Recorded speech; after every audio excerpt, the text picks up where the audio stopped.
श्रीराम जय राम जय जय राम।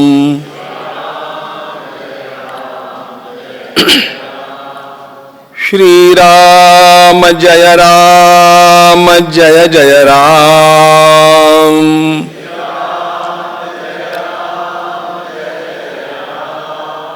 श्रीराम जय राम जय जय राम।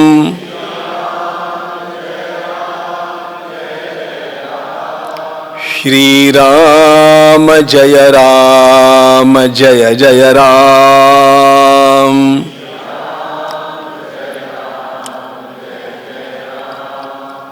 श्रीराम जय राम जय जय राम।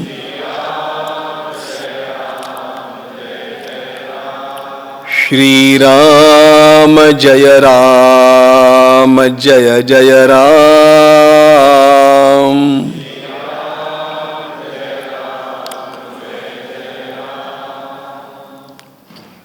वर्णानाम अर्थसंघानाम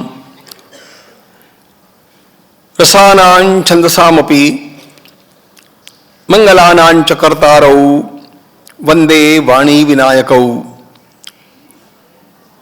नमामि सद्गुरुं शांतं सच्चिदानंद विग्रहं पूर्ण ब्रह्म परानंदम ईशमानंद वल्लभम।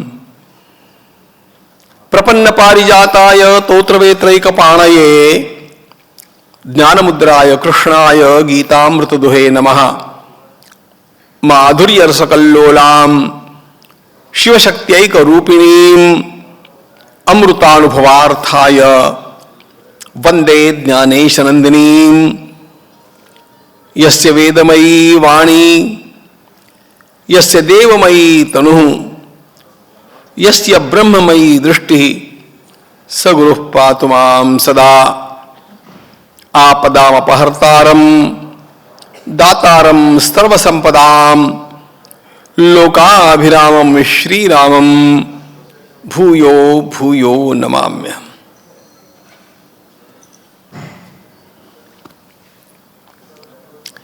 आज की इस मंगल प्रभात में असमिया भाषा में मैं एक गीत सुन रहा था। उस भाषा से परिचय न होने के कारण विस्तार से तो हर शब्द का अर्थ ध्यान में नहीं आया, लेकिन एक बात तो मैं समझ रहा था कि यह भारत का गुण गौरव चला है और यही कहा जा रहा है कि हम लोग धन्य हैं कि हमने भारत में जन्म पाया। हम लोग धन्य हैं कि हम कृष्ण की कथा का श्रवण करते हैं।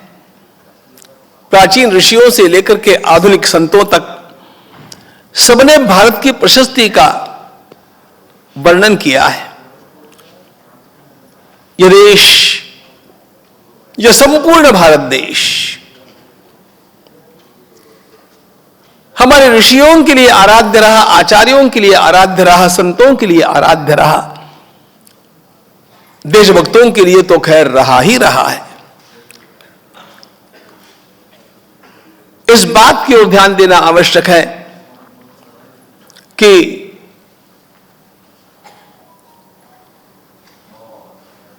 कोई संत भी गाते हैं, कोई ऋषि भी गाते हैं, कोई आचार्य भी भ्रमण करते हैं, तो उनके सामने पूरा भारत होता है। एक भारत, आसे तो हिमाचल भारतवर्ष एक है। आज की बात नहीं, मध्यकालीन संतों की बात नहीं। कल श्रीमद् भागवत से कुछ बात मैंने आपको सुनाई थी। मैं गदगद हो जाता हूं जब मैं महाभारत के इस प्रसंग को पढ़ता हूं, जब राजा के सामने भारत का वर्णन करते समय ऋषि क्या कहते हैं सुनिए। वे कहते हैं, ये वो भारत है राजन, अत्र ते वर्णयिष्यामि वर्षम भारत भारतम प्रियमिंद्रस्य देवस्य। इस संपूर्ण भारत के साथ किसने किसने कितना कितना प्रेम किया, इसका वर्णन महाभारतकार करते हैं। प्रियमिन्द्रस्य देवस्य मनोर वैवस्वतस्य च पृथोश्च राजवैन्यस्य तथेक्ष्वाकोर्महात्मनः। यह वर्ष, यह भारतवर्ष देवराज इंद्र को अत्यंत प्रिय है। यहां पर राज करने वाले महाराज पृथु को अत्यंत प्रिय है, इक्ष्वाकु को अत्यंत प्रिय है, यह भगवान मनु को अत्यंत प्रिय है। ऐसा नहीं कहा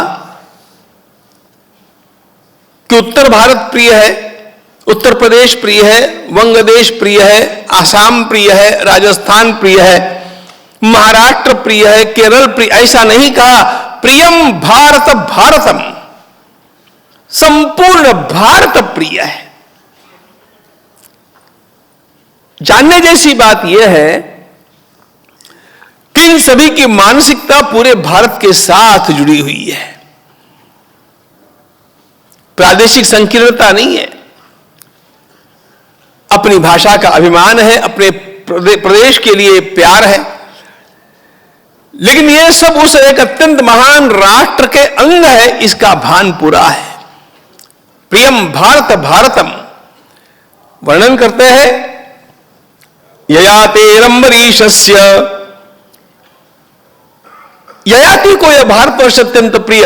अब ययाति का नाम लिया, आप लोगों को ध्यान में आना चाहिए, ययाति कौन है? भगवान श्री कृष्ण के पूर्वज जो यदु, उनके पिता ययाति।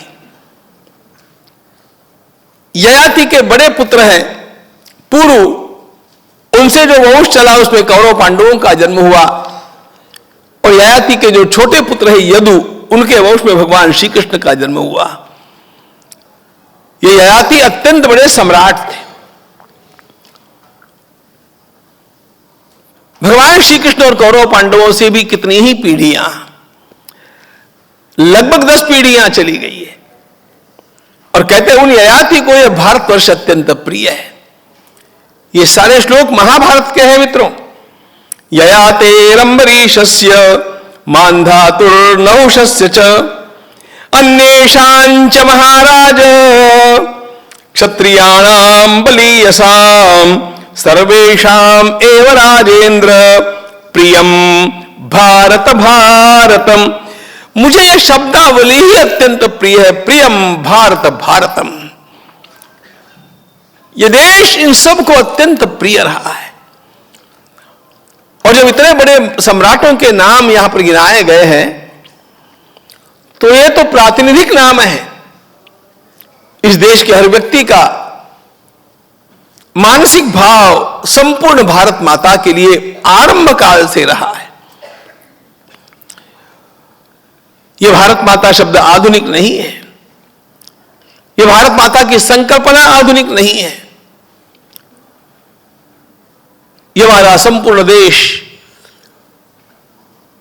यहां के हर व्यक्ति के लिए, यहां पर जन्मे हुए हर व्यक्ति के लिए प्रणम्य देश रहा, और इसलिए तीर्थ यात्रा के माध्यम से पूरे देश में यहां की जनता भ्रमण करती रही।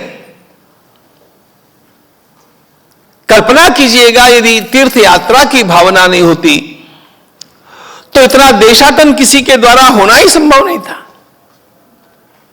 काहे को केरल का व्यक्ति उठ करके बद्रीनाथ तक जाकर के पहुंचता, केदारनाथ जी के दर्शन करने के लिए पहुंचता। अरे वैसे दक्षिण भारत के लोगों से ठंड सही नहीं जाती है, और वहां इतनी भीषण ठंड होती है, तब भी हमारे यहां दक्षिण उत्तर का भेद नहीं। यह आवागमन, यह निरंतर यात्रा पता नहीं कब से, प्राचीन काल से चलती रही, क्योंकि हमारे ऋषियों के सामने एक सपना था, इस देश में जन्मे हुए हर व्यक्ति को अपना देश देखना चाहिए, अपने देश के स्थान स्थान पर विराजमान देवी देवताओं के दर्शन करने चाहिए, धन्यता का अनुभव करना चाहिए। मानव देह की धन्यता मित्रों अध्यात्म शास्त्र में है, यह तो बात स्वच्छ है। भगवद गीताकार बड़े गौरव के साथ कहते हैं, अध्यात्म विद्या विद्यानाम, सारी विद्याओं में मेरा स्वरूप अध्यात्म विद्या है। और इस अध्यात्म विद्या तक पहुंचने के लिए हमारे धर्मशास्त्र ने जो जो सीढ़ियां दी, उन सीढ़ियों में एक तीर्थ यात्रा भी अत्यंत महत्वपूर्ण सीढ़ी है।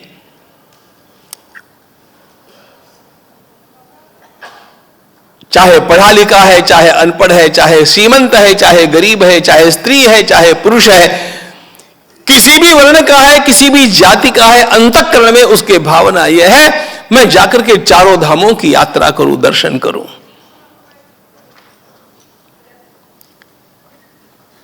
कहां है परशुराम कुंड? आसाम के किस कोने में जाकर के बैठा। कहां कहां से लोग परशुराम कुंड का दर्शन करने के लिए पहुंच जाते हैं। क्यों? प्रियम भारत भारतम, यह भारतवर्ष इन सबके लिए पीढ़ियों से, सहस्राब्दियों से अत्यंत प्रिय रहा है और एक आध्यात्मिक भूमि के रूप में प्रिय रहा है। स्वामी विवेकानंद महाराज जब विदेश की यात्रा करके लौटे तो यहां पर आने के पश्चात उन्हें कुछ लोगों ने पूछा कि आप गरीब भारत से विदेशों में गए, इतनी समृद्ध बड़ी बड़ी नगरियां आपने देखी, समृद्धि से ओतप्रोत देशों को देखा, घूमे आप, वहां की सारी जगमगाहट आपने अनुभव की, और अब आप लौटे हैं, अब आपको भारत के बारे में क्या लगता है? स्वामी जी तो स्वामी जी थे।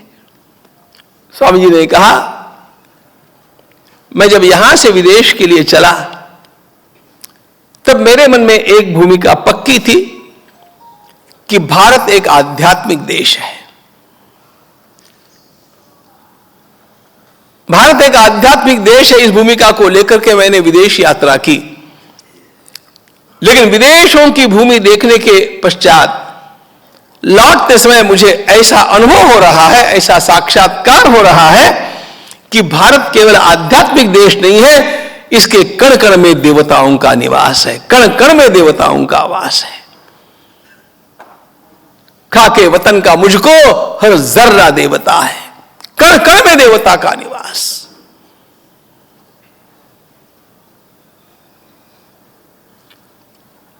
और इसीलिए कण कण में विराजमान इस देवत्व का अवलोकन करने के लिए, अनुभव करने के लिए, दर्शन करने के लिए यह सारा समाज इधर से उधर यात्रा करता रहा।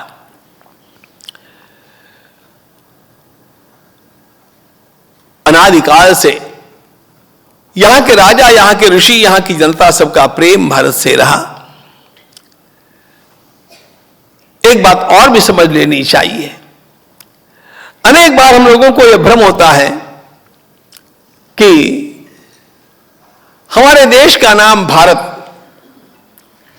भरत जी के कारण रखा गया। वैसे हमारे देश में 3 भरत हुए, भगवान श्री राम के अनुज राजर्षि भरत, एक जिनका वर्णन हमें राम कथा में मिलता है, जिनका वर्णन हमें श्रीमद् भागवत में मिलता है, ऐसे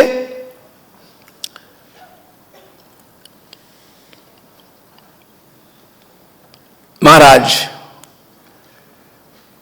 जिनको जड़ भरत कहा गया,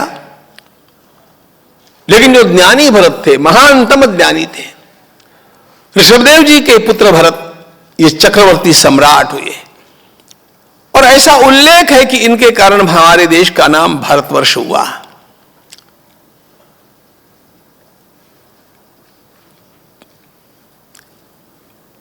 विदुषंत के और शकुंतला के पुत्र भरत। तो पहले दाशरथी भरत, दूसरे ऋषभदेव जी के पुत्र ज्ञानी भरत, और तीसरे बंधु प्रेम का आदर्श महाराज दशरथ जी के पुत्र भगवान श्री राम के अनुज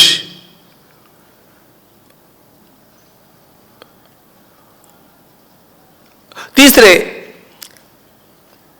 दुष्यंत और शकुंतला के पुत्र भरत। ये तीन भरत, दशरथ जी के पुत्र, ऋषभदेव जी के पुत्र और दुष्यंत शकुंतला के पुत्र, एक की विशेषता बंधु प्रेम, त्यागमय जीवन, दशरथ जी के पुत्र भरत की विशेषता। ऋषभदेव जी के पुत्र जिनका वर्णन श्रीमद् भागवत में आता है जड़ भरत के रूप में, लेकिन जो अत्यंत ज्ञानवान थे, उनका विशेष ज्ञान। और तीसरे शकुंतला और दुष्यंत के पुत्र, उनकी विशेषता पराक्रम। आयु के छठे वर्ष में जो जुम्बस्व सिंह दंतास्ते गणेश्यामी ऐसा कहते हैं, 6 वर्ष का भरत सिंहों के साथ खेलता है। पराक्रम मैं कहते रहता हूं, जिसमें इन तीन भरतों में से किसी न किसी की विशेषता है, वो सच्चा भारतीय है। भगवान श्री राम के पुत्र, भगवान श्री राम के अनुज दशरथ जी के पुत्र भरत जी का बंधु प्रेम और त्याग जिसमें है, अथवा ऋषभदेव जी के पुत्र भरत जी का ज्ञान जिनमें है, अथवा शकुंतला दुष्यंत के पुत्र चक्रवर्ती सम्राट भरत जी का पराक्रम जिनमें है, ये तीनों गुण जिसमें है वो भारतीय है। तीनों में से कम एक गुण है तो भी भारतीय है, और तीनों में से एक भी गुण नहीं है तो इंडियन है, भारतीय नहीं है। इंडियन होना एक अलग बात है, भारतीय होना एक अलग बात है। मूल विषय मेरा अभी यह है कि इनमें से 2 भरतों के कारण हमारे देश का नाम भारतवर्ष ऐसा हुआ, ऐसा उल्लेख ग्रंथों में मिलता है। लेकिन ध्यान यह रखना चाहिए कि यह उल्लेख भी गौण है। चक्रवर्ती सम्राट भरत जी के कारण भारत प्रसिद्ध हुआ, यह पराक्रम की भूमि है, यह लोगों के ध्यान में आया, विश्व के लोगों के। ज्ञानी भरत के कारण इसके ज्ञान का, वेदांत का प्रकाश हुआ। लेकिन मूल में भारत नाम इन व्यक्तियों के कारण नहीं है। हमारे ग्रंथ क्या कहते हैं, इसको जरा देखिए। भरणाच्च प्रजानां वै मनुर्भरत उच्यते, निरुक्त वचनाच्चैव वर्षम तद्भारतम स्मृतम। यहां की प्रजा का सर्वोत्तम भरण पोषण करने की क्षमता के कारण यह देश भारत है।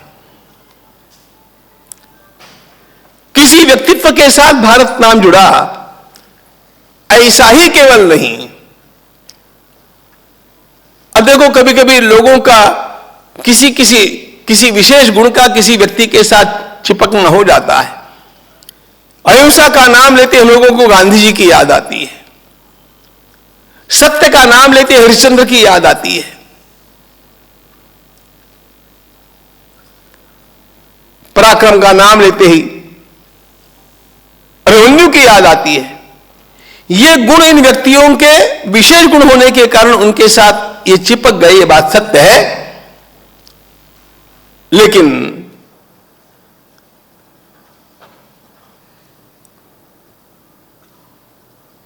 ये इनकी एकमात्र विशेषता नहीं, अथवा उन्हीं में ये गुण समाविष्ट नहीं हो जाते। भरत जी के कारण इस देश का गौरव बढ़ा, इसलिए भारत नाम और भी सार्थक हो गया।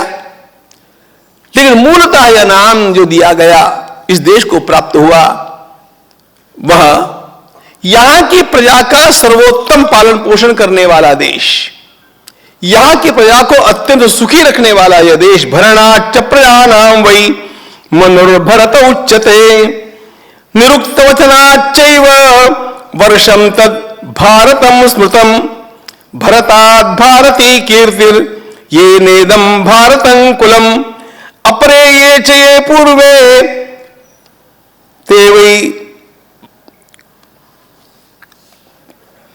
भारता इति विश्रुता। ब्राह्मी च भारती भाषा, इस देश का नाम भारत इसलिए कि शारीरिक स्तर पर, समृद्धि के स्तर पर, बुद्धि के स्तर पर, भावनाओं के पोषण के स्तर पर और सामाजिक रीति रिवाजों और नियमों के स्तर पर सभी प्रकार से इस देश ने इस प्रजा का, इस जनता का जैसा भरण पोषण किया वैसा अन्यत्र देखने नहीं मिलता। और यह बात तो प्राचीन काल से स्पष्ट है कि सर्वाधिक समृद्ध देश रहा। सारे विश्व की सबसे पहली राजधानी कौन सी रही? सारे संसार की सबसे पहली राजधानी जिसका नाम हम प्रथम पुरी के रूप में लेते, अयोध्या, मथुरा, ये अयोध्या सारे विश्व की राजधानी थी। और अयोध्या कितनी समृद्ध नगरी थी, इसका वर्णन कभी वाल्मीकि रामायण के बालकांड के 6ठे सर्ग में आप पढ़ सकते हैं। मूल बात,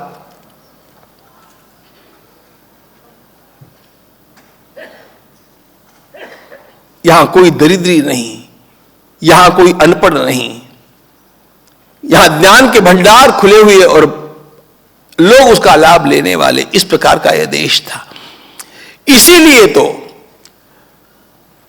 संसार के सारे देशों के लोगों का ध्यान भारत की ओर था। यह सर्वाधिक समृद्ध देश था, ज्ञान के शिखर पर था और इतना महान अन्य कोई भी देश भूतल पर उस समय नहीं था। यह भारत का गौरव, यह भारत की महानता यदि लोगों के अंतःकरण में जमी रही तो हम लोग यहां पर निरंतर राज नहीं कर पाएंगे। ऐसा सोच करके अंग्रेजों की कूटनीति के कारण हमारे ऊपर कुछ सिद्धांत लाद दिए गए, जिन सिद्धांतों ने सर्वाधिक नुकसान किया। सबसे पहला सिद्धांत जो आजकल के बालक अपने विद्यालयों में पढ़ते हैं और जो लगभग 150 वर्षों से हमारी गर्दन के ऊपर बैठा हुआ है भूत की तरह, वो पहला सिद्धांत है जिसका विरोध किया जाना चाहिए संसार में, जिसके लिए कोई भी सबूत नहीं है, लेकिन यह सिद्धांत हमारे दिमागों में घुसा दिया गया। वो यह सिद्धांत है कि इस देश के निवासी कोई और लोग थे और आर्यों ने भारत के ऊपर आक्रमण किया, जिसे आजकल आप लोग हिंदू कहते हैं। वे आर्य बाहर से आए और उन्होंने आक्रमण किया। आप सबने यही पढ़ा होगा कि यहां पर द्रविड़ संस्कृति थी, आर्य बाहर से आए, उन्होंने आक्रमण किया, यहां के लोगों का नाश किया वैदिकों ने, और वैदिकों ने नाश करते समय अपनी संस्कृति को यहां के लोगों के ऊपर थोप दिया। इतिहास में आप लोगों ने यही पढ़ा होगा, जबकि इसका कोई भी प्रामाणिक आधार कहीं पर भी उपलब्ध नहीं है, लेकिन यह हमारे दिमागों में क्यों भरा गया? हमारे देश के तेज को नष्ट करने के लिए भरा गया। अंग्रेजों को एक अपना आर्ग्यूमेंट करना था। आजादी की लड़ाई जब आरंभ हो रही है, उन लोगों को जब उत्थान करने की प्रेरणा मिल रही है कि ये बाहर से आए हैं, इस देश के निवासी नहीं हैं अंग्रेज, तो अंग्रेजों ने विद्वानों को इसके लिए खरीद करके लिखने के लिए बैठा दिया कि आपको इस प्रकार के सिद्धांत खोज खोज करके लोगों के ऊपर डालने चाहिए, लोगों के दिमाग में बैठा देने चाहिए कि जिस प्रकार हम आज बाहर से आए हुए ऐसा लगता है, वैसे आर्य भी बाहर से आए थे, वो भी यहां के नहीं है। यदि बाहर से आकर के आर्य यहां पर राज कर सकते हैं तो फिर हमें भी यहां पर आकर के राज करने में क्या आपत्ति है। अपने लिए एक नैतिक आधार खोजने हेतु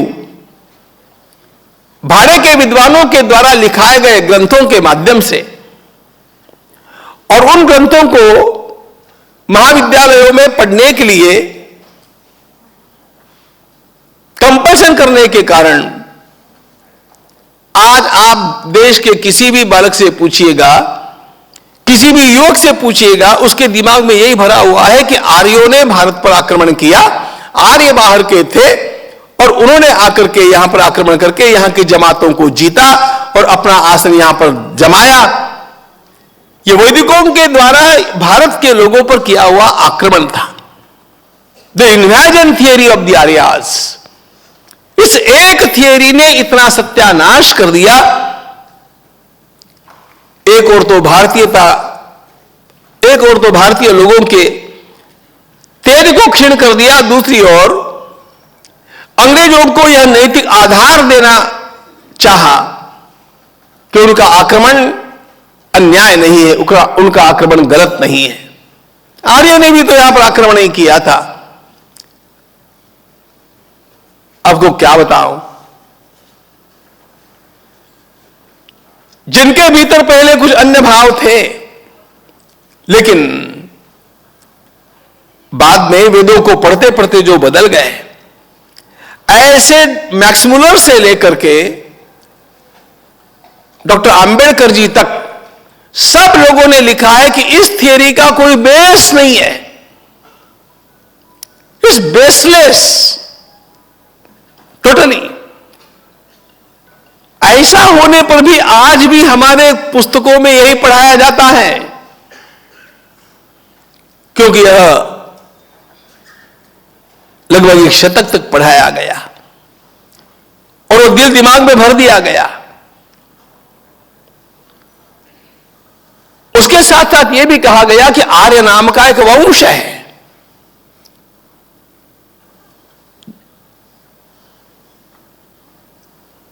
इसकी बड़ी खोजबीन हुई। आर्य नाम के वंश को लेकर के यहां की जनता को विभाजित करने का अत्यंत बड़ा षड्यंत्र चला। यहां के लोगों को अन्य नाम दिए गए, द्रविड़ आदि, और आर्यों ने आपके ऊपर आक्रमण किया और यह आर्य नाम का वंश रहा। हमारे वेदों में आर्य शब्द आता है, हमारे साहित्य में आर्य शब्द प्रचुर मात्रा में आता है, लेकिन कहीं पर भी एक भी स्थान पर वंशवाचक यह शब्द नहीं है। यह शब्द सद्गुणवाचक शब्द है। कर्तव्यमाचरण नित्यम अकर्तव्यम अनाचरण। जहां जहां हमारी भाषा में आर्य शब्द आया है उसका अर्थ है सज्जन पुरुष, सभ्य सुशिक्षित सज्जन पुरुष, उसको आर्य कहते हैं। अरे संस्कृत नाटकों में ये नायिकाएं अपने पति को आर्यपुत्र कहती है, तो उसका अर्थ क्या हुआ? कृणंतो विश्वमार्यम। ऐसी बात जब हमारे ऋषिमुनि कहते हैं, उनकी विशेषता यह है वे सारे संसार को जीवन मूल्यों की शिक्षा देना चाहते हैं। आर्य बनाना इसका अर्थ उनका धर्मांतरण करना ऐसा नहीं। लोगों में शिक्षा का प्रचार करना, लोगों में संस्कार पहुंचाना,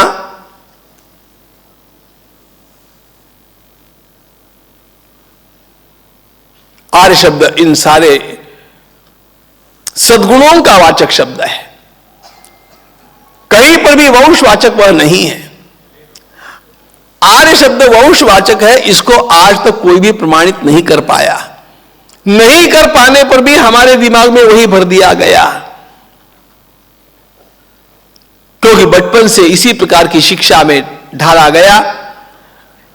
एक झूठ बार बार बार बार बार बार कहते रहने से सत्य के रूप में प्रतिभाषित होने लग जाता है।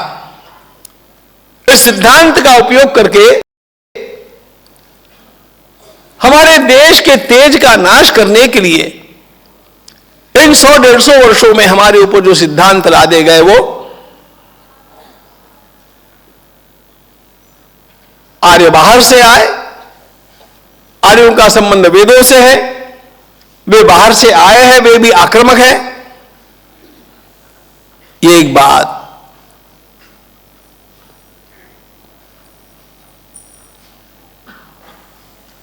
एक बात और बतला देता, इसके बारे में जब पिछले शतक में बड़ा मंथन हुआ तब उत्तर ध्रुव से या रूस से आर्यों का यहां पर आगमन हुआ, ऐसा कहने वाले कुछ लोग मिले। तिलक जी का मत इस प्रकार का है। कुछ ने कहा कि नहीं, आर्य यहां के रहे। हमारे संत श्री गुलाबराव महाराज ने जो सिद्धांत दिया वह सर्वोपयोगी सर्वाधिक प्रमाणित सिद्धांत है। उन्होंने कहा कि सारे संसार में सभी लोग केवल वैदिक ही थे, केवल आर्य ही थे। विषयत्वम गतालोके ब्राह्मणानाम अदर्शनात्, संस्कारों का लोप हुआ। आज भी वैदिकों की संस्कृति के अनेक प्रमाण अमेरिका में, मेक्सिको में मिलते हैं। संसार के कितने ही देशों में प्राचीन मंदिरों के अवशेष मिलते हैं, बड़े बड़े मंदिरों के अवशेष। मैं तो देख करके दंग हो गया जब अमेरिका में एक खोज की गई जिसमें 13 किलोमीटर लंबा एक श्रीयंत्र प्राप्त। 13 किलोमीटर, कैन यू बिलीव? आप गूगल पर खोज सकते हैं, उसके चित्र उपलब्ध है। ये किसने बनाया, कैसे बनाया, कहां से वहां पर गया? भगवान शिव की मूर्तियां, भगवान गणेश जी की मूर्तियां सर्वत्र उपलब्ध होती है। क्यों होती है? श्री गुलाबराव महाराज ने कहा मूल बात ही यह है कि सर्वत्र केवल एक वंश था, सर्वत्र केवल एक वैदिक धारणा थी। लेकिन काल के प्रवाह में भौगोलिक कारणों से संस्कृति का क्षरण होता जाता है। आचार विचारवान लोग साथ में न रहे तो आदतें बदलती जाती है। इस प्रकार का हुआ और उसका संकोच होते होते होते होते अपने देखते देखते आप देखिए ना, रामायण महाभारत काल तक जिसे आज आप अफगानिस्तान कहते हैं वो भारत का भाग था। वहां पर वही संस्कृति थी जो आज अपना हमारे यहां पर है। भगवान श्री राम की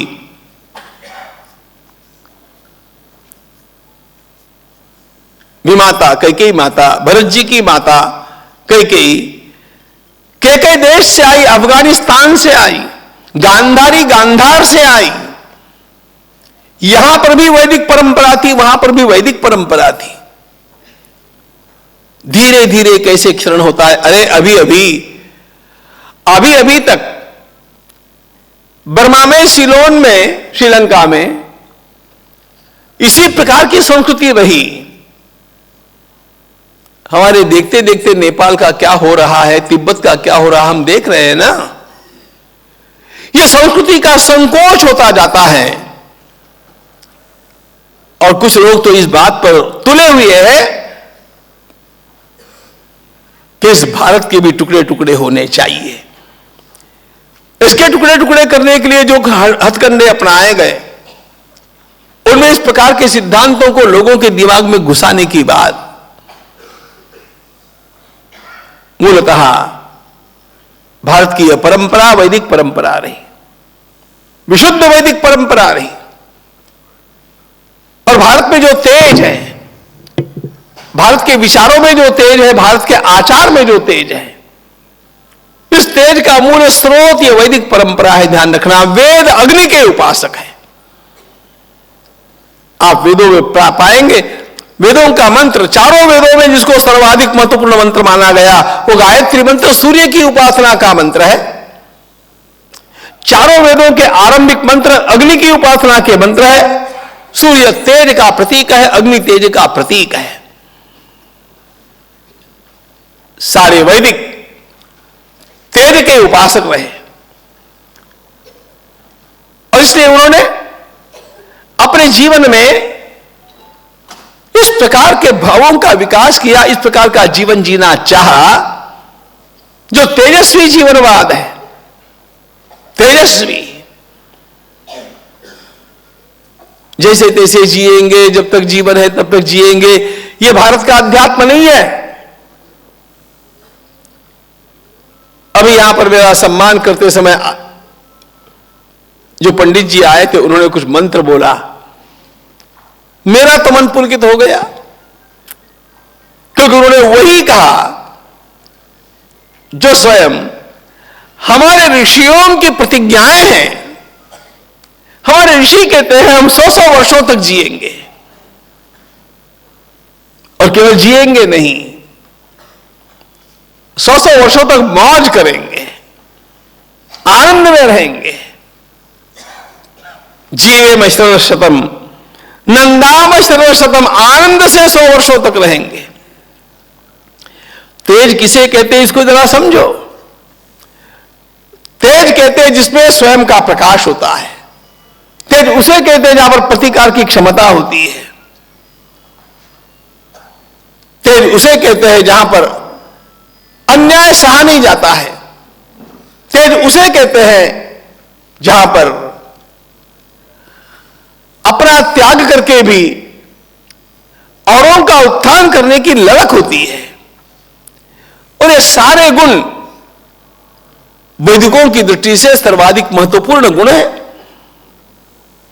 इसलिए वे कहते हैं कि हम 100 वर्षों तक जिएंगे, आनंदपूर्वक जिएंगे। अजितास्याम सर्वशतम, 100 वर्षों तक ऐसे जिएंगे कि कोई हमें जीत नहीं पाएगा। अवीरास्याम सर्वशतम, हम कभी लाचार नहीं होंगे, दीन नहीं बनेंगे।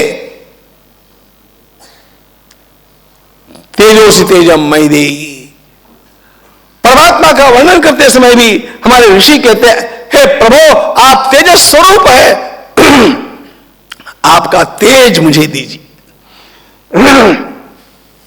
आप ओजस स्वरूप है, आपका ओज मुझे दीजिए।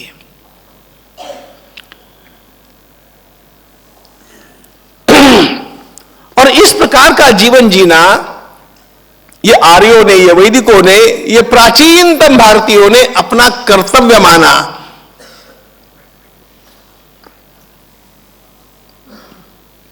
कितना जीवन रस है वेदों में आपको पता होना चाहिए।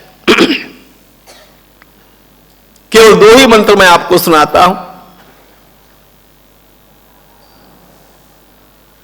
तो पता चलेगा कि इस देश का प्राचीन वांग्मय कैसा तेजस्वी है।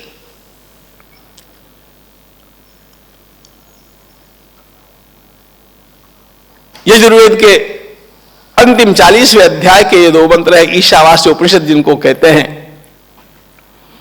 जिनमें कहते हैं ऋषि कुर्वन्नेवेह कर्माणि जिजीविषे चतक्षमाः एवं त्वयि नान्यथे तोस्ति न कर्म लिप्यते नरे। थोड़ी तुलना करके देखिएगा। अनेक बार हम लोगों को ऐसे लगता है कि आध्यात्मिक होने का अर्थ जो कुछ मिला उसी में संतोष मानना और जितना जीवन परमात्मा ने दिया है उतना ही जी करके खत्म करना, ज्यादा जीने की आकांक्षा नहीं रखना, संसार में क्या पड़ा है, ये सारे विचार वेदों में नहीं है। भगवान वेद तो विश्व को भगवद रूप मानते हैं और इसी प्रकार का अपने अंतःकरण में भाव रखते हैं कि परमात्मा ने तो यह सृष्टि मेरे खेलने के लिए दी है। मैं अपने सामने जो देख रहा हूं वह भी सृष्टि रूप परमात्मा ही है। और इसलिए मुझे इसकी सेवा करते हुए और इसका लाभ लेकर के अपना विकास करते हुए कम से कम 100 वर्षों तक जीना चाहिए, कम से कम 100 वर्ष। कुर्वन्नेवेह कर्माणि जिजीविषे शतक समाह। 100 वर्षों तक जीना आपका कर्तव्य है। 100 वर्षों तक आप नहीं जी पाएंगे तो कहीं ना कहीं आपने अपने जीवन काल में गलतियां की है, नियमों का पालन नहीं किया है। मेरा जीवन 100 वर्षों तक चले, यह मेरा अधिकार नहीं, यह मेरा कर्तव्य भी है। परमात्मा ने मुझे यह शरीर दिया, देवानाम पूर्ण अयोध्या। हमारे ऋषि कहते हैं, अरे हमारा शरीर अयोध्या है, अष्टचक्रा 9 द्वारा, इसमें 9 द्वार है और इसमें अष्टचक्र है। मूलाधार, स्वादिष्ठान आदि षटचक्रों की बात आप जानते हैं। ऋषि कहते हैं अष्टचक्रा 9 द्वारा, 9 द्वार है।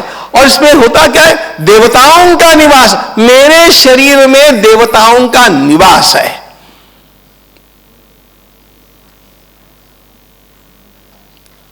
सामान्यतया अध्यात्म की बात कहने वाले लोगों के मुख से आपने यह सुना होगा, क्षिति जल पावक गगन समीरा पंच रचित अधम शरीरा। अधम शरीर 9। अपने शरीर को अधम मत मानो। भगवान वेद कहते हैं यह देवताओं का मंदिर है। हमारे समर्थ रामदास स्वामी, जिनका जीवन तेजस्वी रहा, वे स्वयं कहा करते, पृथ्वी मध्य जितकी शरीर है तितकी देवाची मंदिर है। अरे हमारे सारे शरीर they are mobile temples, mobile temples. उसके भीतर परमात्मा विराजमान है और आपको ये संभालने के लिए दिया है, सत्कर्म करने के लिए दिया है।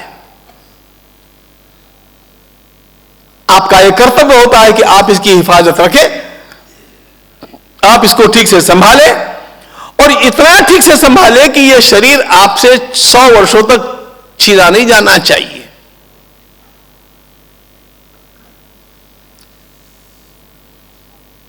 धार्मिक लोगों के लिए दी गई आज्ञा बतला रहा हूं मैं आपको।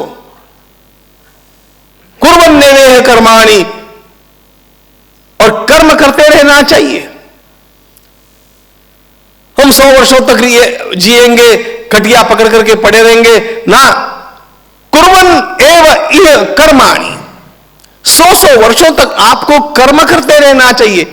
वेदों का तेज कैसा है, मैं आपको एक सादी बात, एक उदाहरण बतला देता हूं। इन 100 वर्षों में वैदिक क्षेत्र में काम करने वाले जो अत्यंत श्रेष्ठ महापुरुष हमारे देश में हुए, उनमें एक बहुत बड़ा नाम है पंडित श्रीमात दामोदर सातवलेकर जी का। सातवलेकर जी का नाम वैदिक क्षेत्र में बहुत बड़ा है। कभी उनके ग्रंथों का लाभ लीजिए, बड़े तेजस्वी ग्रंथ है। मूल बात ऐसी कि पंडित सातवलेकर जी जब 60 वर्ष के हुए तो लोगों ने उनका 60 वर्ष पूर्ति समारोह रखा।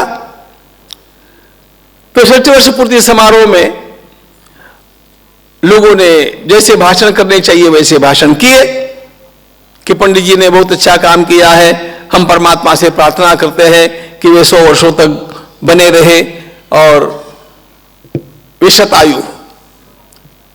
इसी प्रकार के भाषण हुआ करते हैं 60 वर्ष पूर्ति में, और ऐसे ही होने भी चाहिए, गलत कुछ भी नहीं है। तो लोगों ने शुभकामनाओं के रूप में इस प्रकार के भाषण किए, दैट्स फाइन।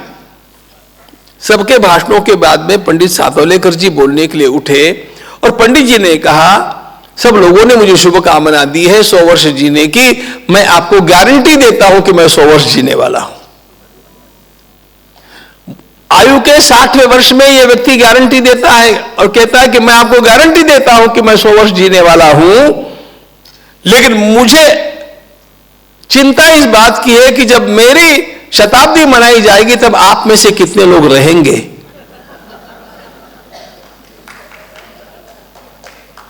साठ वर्ष का एक जवान सीधे सीधे सामने के लोगों से यह पूछता है कि आप में से कितने लोग रहेंगे। यह बोलने के पश्चात पंडित जी ने एक बात और कही।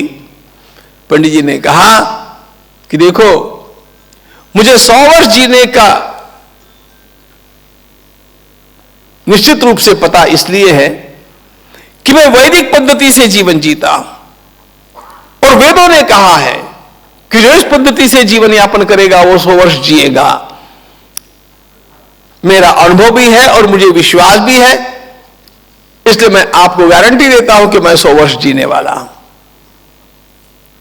और आपकी जानकारी के लिए बतला देता हूं, पंडित सातवलेकर जी 102 वर्षों तक जिए, 102, और अंतिम महीने तक काम करते रहे अपने आश्रम में। बतलाना मुझे क्या था, वैदिक जीवन पद्धति का तेज क्या है। वेदों ने हम लोगों को जो जीवन पद्धति सिखाई, जिस जीवन पद्धति में सारे भारतीय ढले हुए थे, आपको पता होना चाहिए, भगवत गीता भगवान श्री कृष्ण का और अर्जुन का संवाद है। युद्ध के समय भगवान श्री कृष्ण की और अर्जुन की आयु क्या थी? आप कभी ये विचार नहीं करते हैं? आपको विश्वास होता है क्या कि युद्ध के समय भगवान श्री कृष्ण की अवस्था 80 वर्ष की थी और भगवान श्री कृष्ण, अर्जुन 80 वर्ष के हैं, भगवान श्री कृष्ण 85 वर्ष के हैं।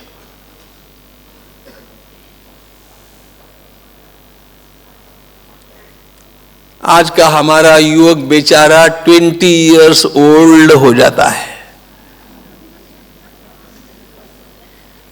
और अर्जुन 80 वर्ष में भी यंग थे। यंग नहीं थे, महावीर थे, महारथी थे।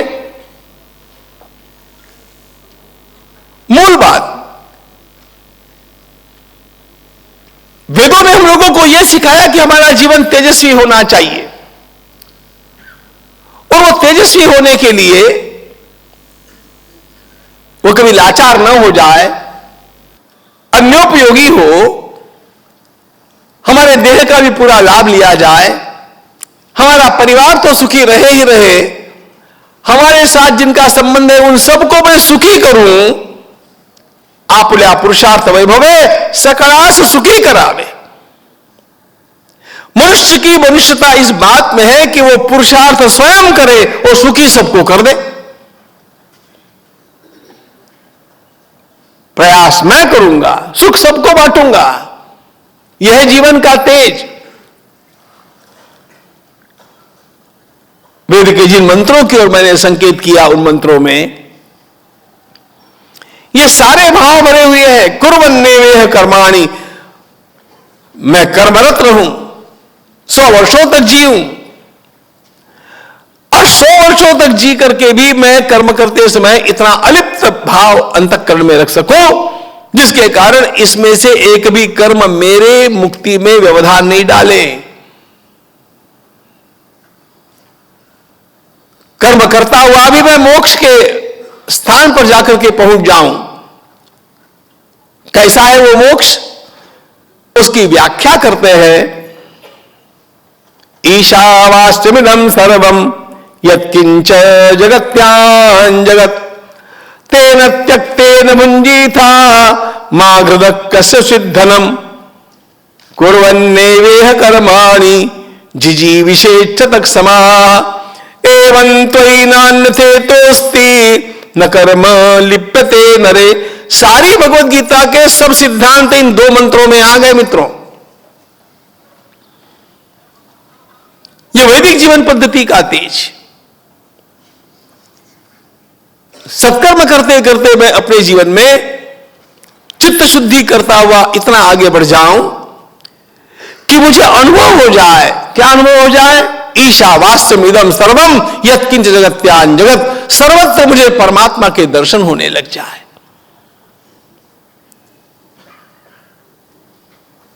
ये सारी सृष्टि परमात्मा का स्वरूप है, इसका मुझे साक्षात्कार हो जाए। मोक्ष का स्वरूप तो यही है। लेकिन इस प्रकार का जीवन जीना हो, इस प्रकार की अनुभूति प्राप्त होनी हो, जिसको भगवद गीता का अन्य शब्दों में कहते हैं वासुदेव सर्वमिति समहात्मा सुदुर्लभा।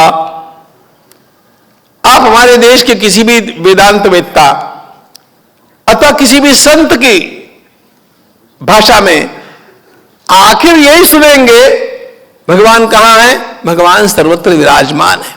ईशावास्यम इदम सर्वम यत्किंच जगत्यान जगत। इस अनुभूति तक पहुंचना तो मनुष्य छूट गया।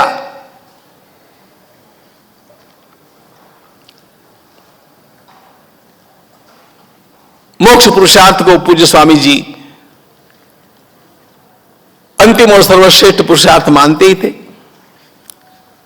हमारे प्राचीन ऋषियों ने हमारे सामने ये चारों पुरुषार्थ रख दिए, धर्म अर्थ काम और मोक्ष।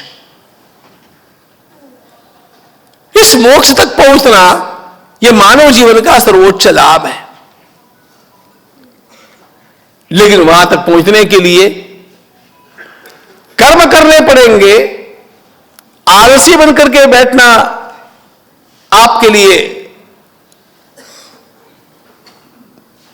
उपयोगी नहीं। कुर्वन्नेवेह कर्माणि। अब ये कर्म करते समय उसमें कितने प्रकार के कर्म हैं, आदिक बातों में जाने की आज आवश्यकता नहीं। लेकिन उसके साथ साथ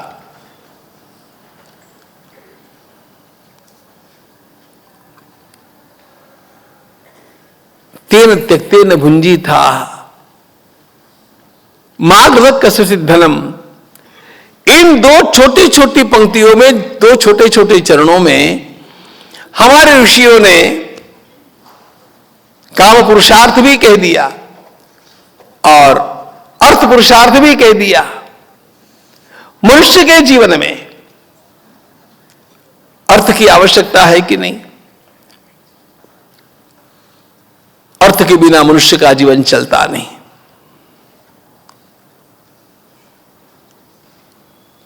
एक बात आपको साफ साफ ध्यान में रखनी चाहिए,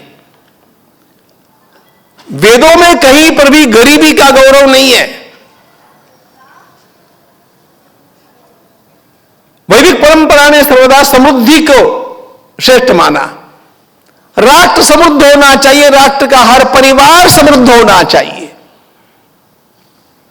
सबके पास संपत्ति होनी चाहिए, किसी के पास अभाव नहीं होना चाहिए। और इसीलिए ऋषियों ने श्री सूक्त गाया। यहां का धर्म समृद्धि की आराधना करने वाला धर्म है। कामसोस्मिताम हिरण्य प्राकाराम आर्द्राम ज्वलंतीम तृप्तां तर्पयंतीम पद्मे स्थिताम पद्मवर्णां तामिहोपवये श्रियम। मैं श्री की, उस संपत्ति की आकांक्षा करता हूं, संपत्ति प्रदान करने वाली भगवती लक्ष्मी का मैं आह्वान करता हूं, वो आवे मुझे संपदा दे।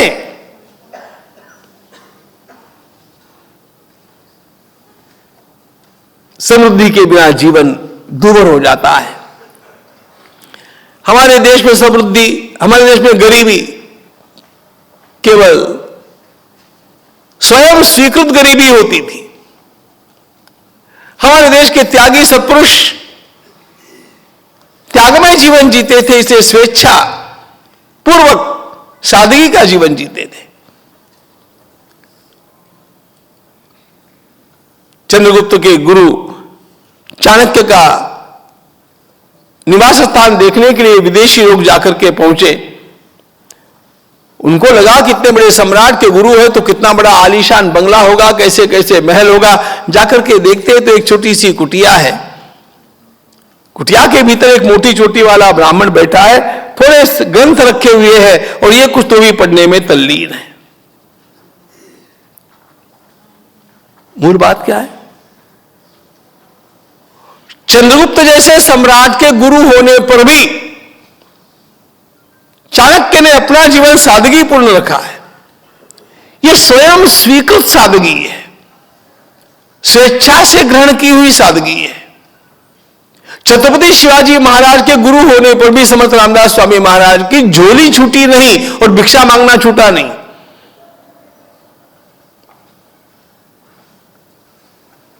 मैं सन्यासी हूं, मैं त्यागी हूं, मैं वेदाध्ययन करने वाला और व्रतस्थ जीवन जीने वाला ब्राह्मण हूं, मुझे गरीबी का स्वीकार करना चाहिए, जितनी आवश्यकता है उतनी पूर्ण हो जाए बस। यह स्वेच्छा से स्वीकृत की हुई गरीबी थी, यहां दारिद्र्य नहीं था, समाज संपन्न था, बहुत संपन्न था। कितना संपन्न समाज होगा आप विचार कीजिए।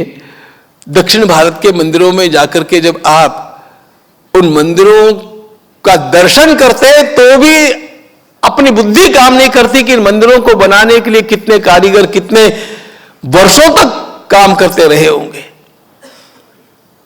कितने कितने मंदिर तो पीढ़ियों तक बनते रहे।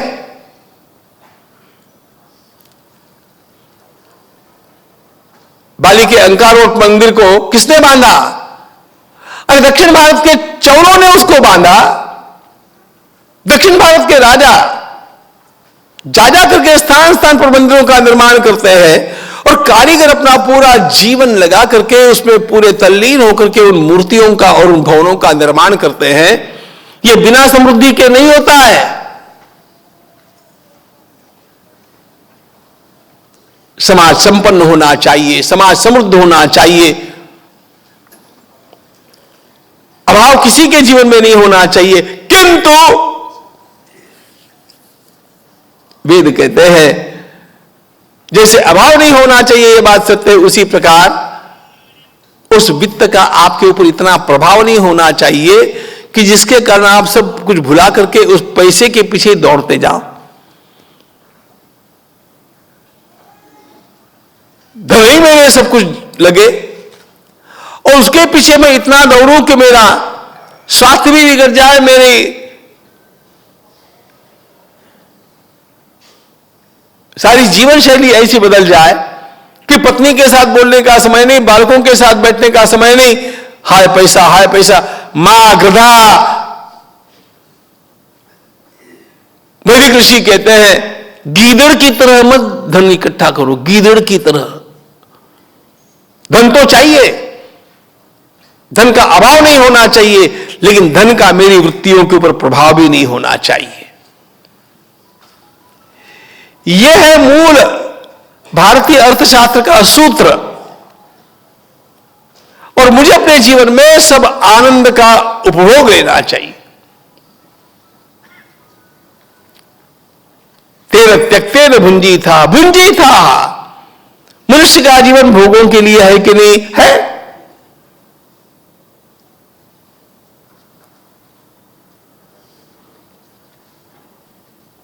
इसलिए हमारे यहां पर विवाह बड़ा समारोह माना गया, धर्मतः माना गया। नूतन दाम्पत्य को लक्ष्मी नारायण का स्वरूप माना गया। संसार के किसी भी ग्रंथ में आपको नहीं मिलेगा जो भगवद गीताकार कहते हैं धर्मा विरुद्धो भूतेषु कामोस्मि भरतर्षभ। भगवान गीता में कहते हैं अर्जुन काम भी मेरी विभूति है, मैं काम हूं। काम का अर्थ कामना। मनुष्य के भीतर इच्छा शक्ति होनी चाहिए। जिसकी इच्छा ही नहीं है वो महानता कैसे प्राप्त कर सकता है?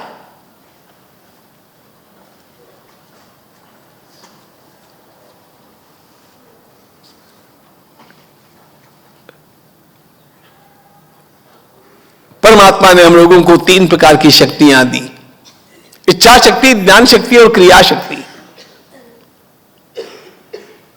सबसे पहली बात यह है कि ज्ञान शक्ति और क्रिया शक्ति तब सक्रिय होते हैं जब इच्छा शक्ति होती है। मुझे कुछ तो भी प्राप्त करने की आकांक्षा अंतःकरण में जगेगी, तब जाकर के मैं जानना चाहूंगा कि उसको प्राप्त करने के लिए मुझे क्या करना चाहिए। तब जाकर के मैं स्वयं जो जो कर्म उसके लिए करना आवश्यक होगा करने का मैं प्रयास करूंगा। ज्ञान शक्ति भी अच्छी है, क्रिया शक्ति भी आवश्यक है, लेकिन सबसे पहले इच्छा शक्ति। और यह इच्छा शक्ति कितनी प्रबल होनी चाहिए? देखो, महाभारत में एक प्रसंग आता है। महाभारत में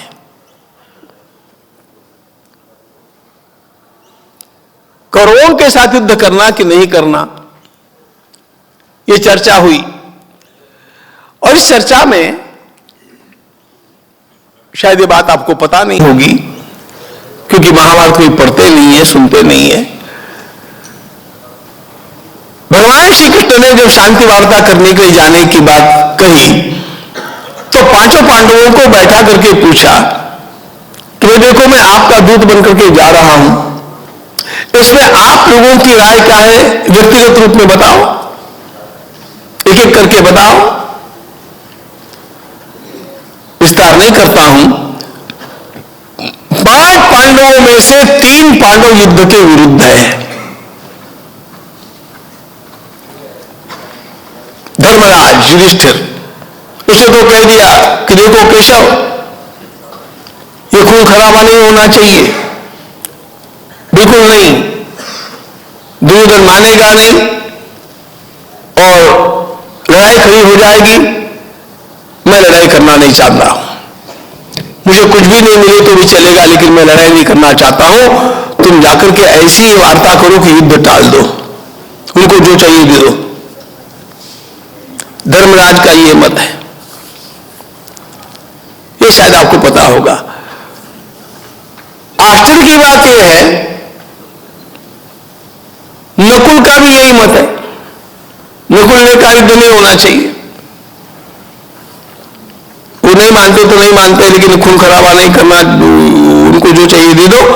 अपने क्या है, 12 वर्ष वन में रहे और वन में रहेंगे, जैसा तैसा जीवन काटेंगे, भैया युद्ध नहीं होना चाहिए। युधिष्ठिर ने कह दिया युद्ध नहीं चाहिए, नकुल ने कह दिया युद्ध नहीं चाहिए। आपको आश्चर्य होगा मित्रों, अर्जुन ने भी कह दिया युद्ध नहीं चाहिए। नो, लोगों को लगता है कि भगवद गीता के पहले अध्याय में आकर के अर्जुन को वैराग्य हुआ, और ये वैराग्य अर्जुन को पहले इंजेक्ट कर दिया गया था। और सारी महाभारत की कहानी मैं सुनाना नहीं चाहता हूं, लेकिन धृतराष्ट्र के दूत बनकर के आए हुए संजय ने जो जो कुछ कहा, उसका इतना परिणाम, और इसको आज की भाषा में बोलना हो ना, ये मीडिया का परिणाम, ये इकोसिस्टम का परिणाम। धृतराष्ट्र ने वो खेल खेला था जिसके कारण युधिष्ठिर युद्ध से विरत हो गए। नकुल ने कह दिया युद्ध नहीं चाहिए। इतना बड़ा पराक्रमी अर्जुन, अर्जुन ने भी कह दिया केशव युद्ध टाल दो प्लीज, नहीं चाहिए।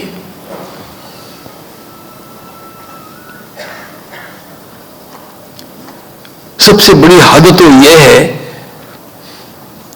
भीमसेन ने कहा केशव जहां तक हो सकता है युद्ध को टाल दो, अब बारी आ ही गई तो मैं लड़ूंगा।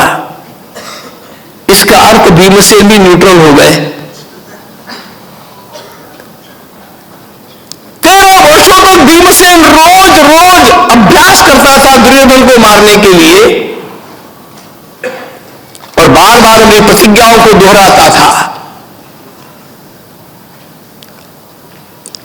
भीमसेन ने भी कह दिया कि युद्ध नहीं चाहिए,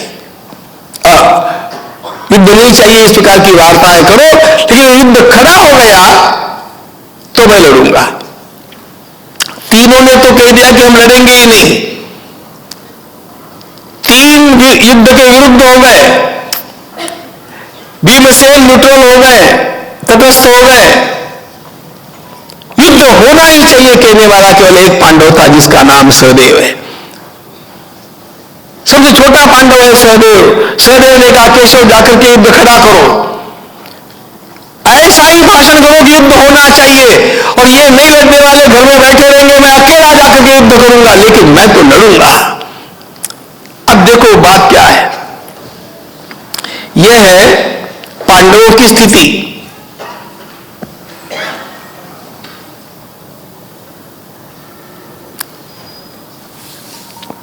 भगवान ने सुन लिया, भगवान को तो जो कहना था वो भगवान कहने वाले थे। फिर प्रभु ने द्रौपदी से बात की, प्रभु का हस्तिनापुर में आकर के भाषण हुआ, वार्ता व्यर्थ हुई, वो सब हो गया। इसके पश्चात की एक बात है,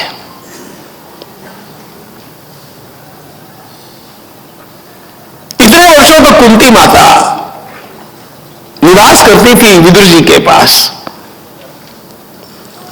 हस्तिनापुर से लौटते समय भगवान कुंती माता से मिले और कुंती माता से पूछा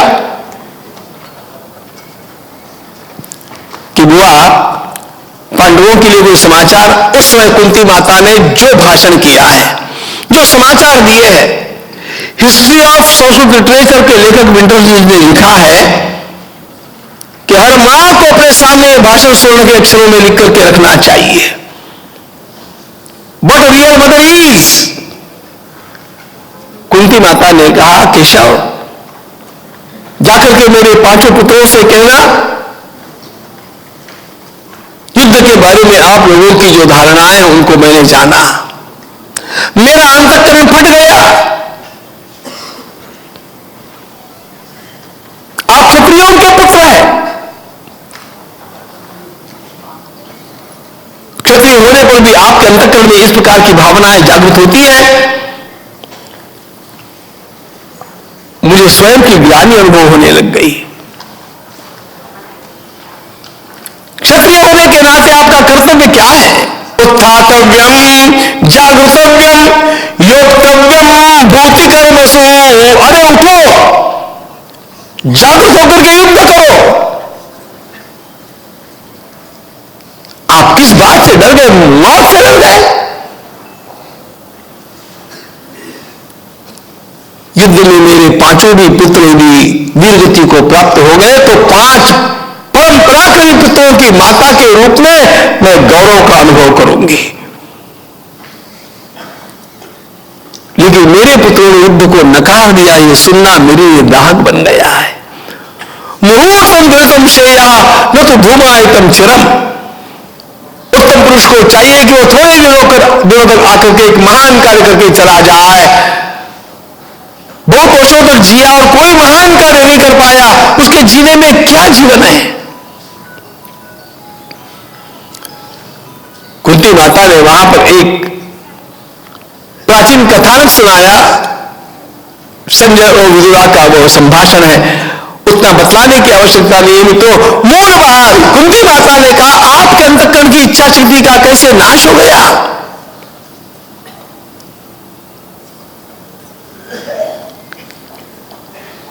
युद्ध के लिए युद्ध नहीं चाहिए मुझे, संपत्ति के लिए युद्ध नहीं चाहिए मुझे, राज्य के लिए भी युद्ध नहीं चाहिए मुझे। लेकिन आप क्षत्रिय हैं, आपका धर्म युद्ध करना है। रात दिन मेरा अंतःकरण क्रंदन करता है द्रौपदी के व्रतहरण के उस प्रसंग को सुनकर के। इसलिए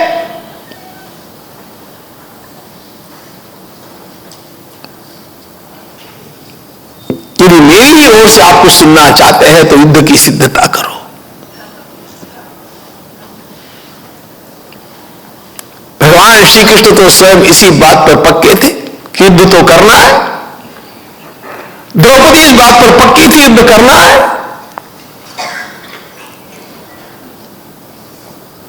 मनुष्य का जीवन तेजोमय जीवन होना चाहिए।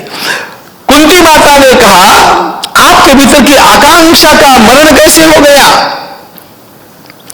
हमारे भीतर की आकांक्षा मर जाती है तो महानता की ओर देखते ही नहीं। ध्यान रखना, भारत क्यों पिछड़ता रहा? इसलिए पिछड़ता रहा कि भारत के सामने महान आकांक्षाएं नहीं रखी गई। महान आकांक्षाएं थी, उनको धूमिल कर दिया गया। आप महान बन नहीं सकते, इस प्रकार का हमारे ऊपर थोप दिया गया और रात दिन दबाया गया। आप तो जन्मे ही इसके लिए। हमें जो शिक्षा दी गई, मैकॉले के पुत्र उपनद्वय मित्रों, मैकॉले ने लिखा है कि जो शिक्षा पद्धति मैंने लागू की है, यह इसी प्रकार यदि 40 वर्षों तक चलती रहती है तो इस देश में जन्मा हुआ व्यक्ति रक्त से भले हिंदू रहेगा, लेकिन दिल और दिमाग उसके, रक्त और चमड़ी उसके हिंदू की रहेगी, भारतीय की रहेगी, लेकिन दिल और दिमाग उसके गुलाम बन जाएंगे। गुलामों की पलटन खड़ी करने के लिए यह शिक्षा पद्धति लाई गई। मुट्ठी भर अंग्रेजों को इतनी दूरी पर आकर के इतने बड़े समाज के ऊपर राज्य करना संभव नहीं था। उनको यहां पर केवल क्लर्क निर्माण करने थे, जी हुजूरी करने वाले लोग निर्माण कर। उसके लिए शिक्षा पद्धति कौन सी आवश्यक है, इसको सोच करके यह शिक्षा पद्धति लाई गई। उसने तेज का नाश किया, आकांक्षाओं को नष्ट कर दिया, बड़े सपने देखना अपराध बनने लग गया। भारत मेरा देश है कहना अपराध बनने लग गया। वेदों ने हम लोगों को इतना बड़ा तेज दिया, लेकिन इस तेज का धीरे धीरे विलोप होता गया। ईशावास्यमेवं सर्वं यत्किंच जगत्यां जगत् तेन त्यक्तेन मुञ्जीथा मा कृतं कस्यचित् धनम्।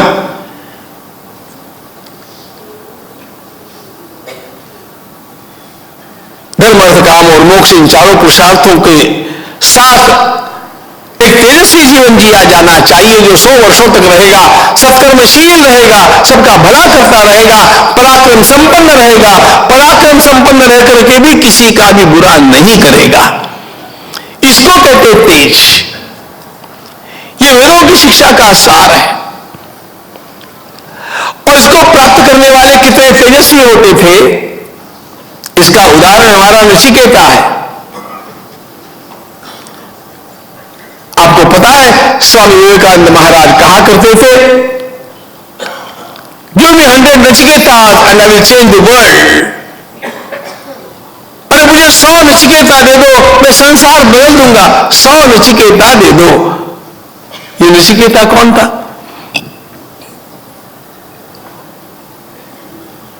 ये नचिकेता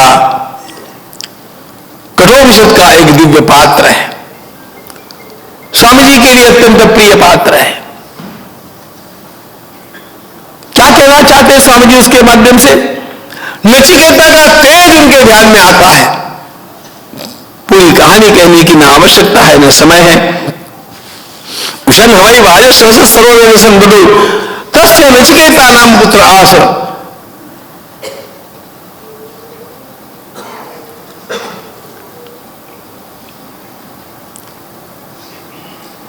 उषणा वाजस्रव के वंश में जन्मा हुआ यह नचिकेता नाम का बालक अपने पिताजी को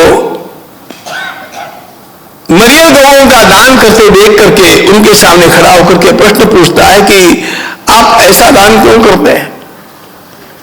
तो पिताजी ने कहा कि मैं सब कुछ दान करने के लिए बैठा हूं। तो नचिकेता ने कहा जब सब कुछ दान कर रहे हैं तो आप मेरा दान किसे करेंगे? एक बच्चा अपने पिता से पूछता है आप मेरा किससे दान करेंगे? अब चिड़े हुए बाप ने कह दिया जाओ, यमराज को दे दिया। अब कभी कभी इस प्रकार से मां भी बोल देती है, चिढ़ करके बोला मुत्तिवेत्वा ददामी थी। नचिकेता ने कहा पिताजी आपने अपने मुख से बोला है कि मैं तुम्हें यमराज को दान कर रहा हूं, तो अब मैं यमराज के पास चला। और नचिकेता यमराज के पास जाता है। तेज क्या होता है देखो, यमराज ने मिलने से इनकार कर दिया। नचिकेता द्वार पर खड़ा है। यमराज ने कहा ठीक है ठीक है। 3 दिन नचिकेता वहां पर खड़ा है। आखिर यमराज झुके, अपॉइंटमेंट दिया, नचिकेता गए। नचिकेता ने प्रणाम किया, यम देवता है, प्रणाम किया। तो यमराज ने कहा, अरे नचिकेता, 3 दिन आप मेरे द्वार पर थे, आपने कुछ खाया पिया कि नहीं? नचिकेता ने कहा, मैंने तुम्हारा सारा पुण्य खा लिया। What a smart boy he is. मैंने तुम्हारा सारा पुण्य खा लिया। आपका ध्यान में नहीं आया, यमराज के ध्यान में आ गया। जिसके घर पर अतिथि भूखा रहता है और घर का स्वामी भोजन करता है, उस दिन का, उस गृह स्वामी का सारा पुण्य उस अतिथि को प्राप्त होता है। अतिथि भूखा है और आप भोजन कर रहे हैं, आपका पुण्य गया। तो नचिकेता ने कहा, मैं 3 दिन तक आपके द्वार पर भूखा रहा, आप भोजन करते रहे, आपका 3 दिन का सारा पुण्य मैंने खा लिया। अरे यमराज भी सत्ते में आ गए। यमराज ने कहा, ठीक है भैया, सॉरी, लेकिन ऐसा करो नचिकेता, मैं है ना तुम्हारे लिए, तुमने 3 दिन वहां पर खड़े रहकर के तपस्या की, तो मैं तुम्हें 3 वरदान देता हूं। नचिकेता ने कहा, कोई बात नहीं। पहले 2 वरदानों में उसने सामान्य बातें मांगी, मेरे पिताजी का रोष समाप्त हो जाए। तीसरा वरदान जो उसने मांगा वो खास बात है। उसने कहा, मैं मृत्यु के विज्ञान को जानना चाहता हूं। मरने के पश्चात इस देह में से कुछ बचता है कि नहीं बचता है? अस्तित्व के नायम अस्तित्व से के। कुछ कहते हैं कि मरने के साथ शरीर समाप्त हो गया तो सब खत्म हो गया, और कुछ लोग ऐसा कहते हैं कि नहीं, इसके पश्चात भी इसमें से कुछ चैतन्य बचता है। तो सही बात क्या है? आपसे ये प्रश्न इसलिए पूछना चाहिए कि मृत्यु का डिपार्टमेंट तो आपका है, तो आप बता सकते हैं, औरों की बात मैं क्यों करूं? आप मुझे बताइए कि जब मनुष्य की मृत्यु होती है उस समय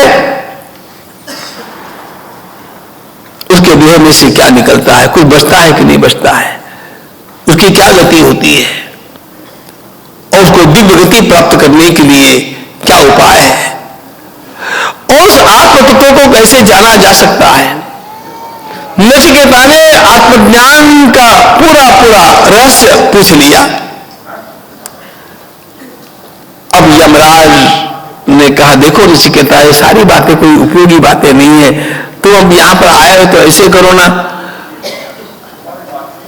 बढ़िया बढ़िया भोजन करो, और तुम्हें कितने दास चाहिए, दासियां चाहिए, सोना चाहिए, चांदी चाहिए, हाथी चाहिए, रथ चाहिए, घोड़े चाहिए, सब ले लो और मौज में यहां पर रहो। ये फालतू की बातों में काय को पड़े हो? नचिकेता ने कहा, कम टू द पॉइंट, इधर की बात मत करो, मैंने आपसे क्या पूछा है?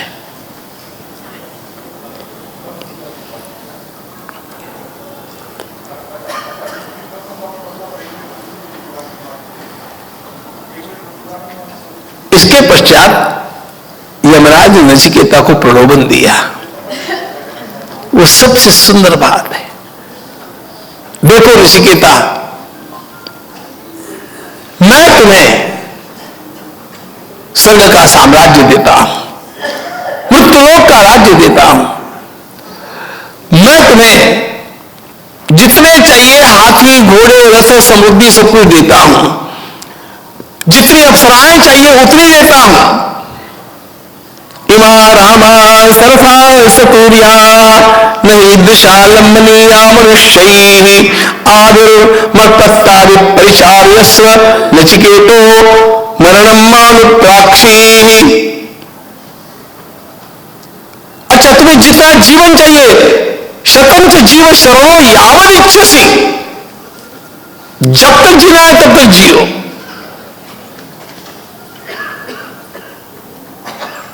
और वो गुवाहाटी वाला होता ना, वो तो कल्पना में भी खुश हो जाता है। नचिकेता ने कहा, यमराज, इन सारी बातों से मुझे भ्रमित मत करना, बुलाओ मत। नचिकेता ने कहा, ये सब कुछ आपने जो मेरे सामने रखा, इनमें से मुझे एक भी वस्तु नहीं चाहिए, और आप देना चाहते हैं तो मैं लेने से इनकार नहीं करता हूं, लेकिन उस प्रश्न का उत्तर देने के बाद में आपको जो कुछ देना है देना। आपको जो कुछ देना है उस प्रश्न का उत्तर देकर के बाद में देना। आप सर्वम जीवितम अल्पमेव, आपने ये कहा मुझे बोलते बोलते कि जितना जीना है उतना जी लो, जितना जीना है उतना जी लो। इसका मतलब कभी न कभी तो मरना है, जब कभी न कभी मरना है तो मरने का सॉल्यूशन मुझे आज ही प्राप्त करना है।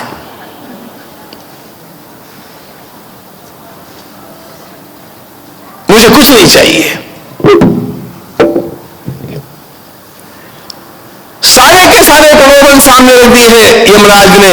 नचिकेता ने कहा, मुझे आत्मज्ञान के अलावा एक भी वस्तु की अपेक्षा नहीं, मैं टस से मस होने वाला नहीं। आपने मुझे 3 वचन दिए हैं, तीसरे वचन में मैंने आपसे ये आपके कहने पर मांगा है, इसलिए मैं वरस तुम्हें वर्णीय सेव, मैं तो वरदान लेकर के रहूंगा, मैं जाऊंगा नहीं। और आप यमराज हैं, आप झूठ बोलने वाले नहीं है, यमधर्म है। इसके पश्चात यमराज अत्यंत संतुष्ट होकर के आत्मज्ञान का उपदेश करते हैं।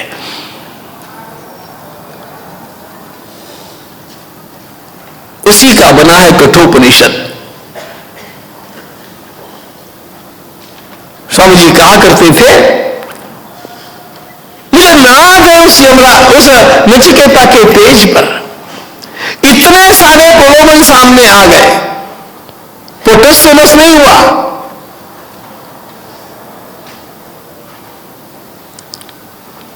ये तेज किस लिए चाहिए पता है?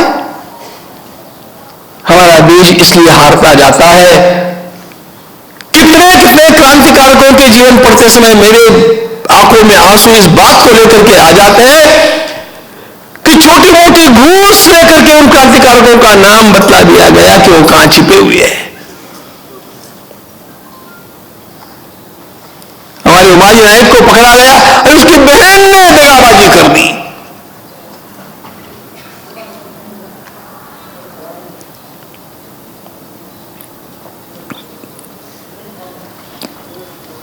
अनेक क्रांतिकारक केवल इस घूसखोरी के कारण पकड़ लिए गए, प्रलोभनों के कारण पकड़ में आ गए।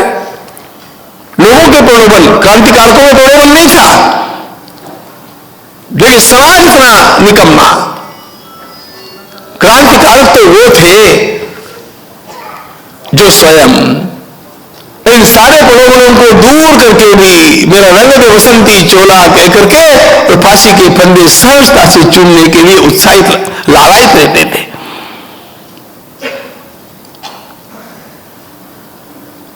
वेदों के मंत्रों का तेज, उपनिषद के नचिकेता का यह तेज, इसका परिणाम क्या था पता है? इसका परिणाम संपूर्ण भारत में लगातार काले की भाषा में नहीं, प्रत्यक्ष की भाषा में बोलूं तो भी सोने का धूम निकलता था। दूध की नदियां बहती थी। आपको विश्वास होता है यहां पर गाय कभी बेची नहीं जाती थी। गाय का दूध बेचना बड़ा पाप माना जाता था। अब हमें पानी भी मोल का लेकर के पीना पड़ता है, ये दुर्दशा है। लेकिन ये देश उन लोगों का देश था जहां पर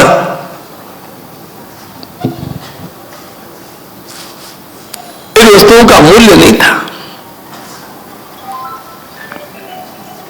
समृद्धि के शिखर पर ज्ञान वैभव के शिखर पर, और अत्यंत महत्वपूर्ण बात,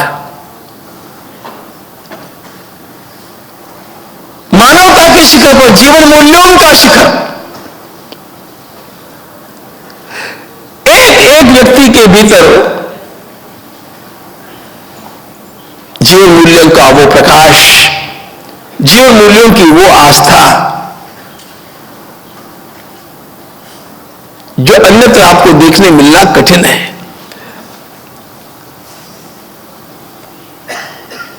सारे संसार के विचारकों को मेरी चुनौती है, एक तो भी संप्रदाय ऐसा कोई बता दें जहां पर धर्म की व्याख्या केवल जीवन मूल्यों को लेकर के की गई है।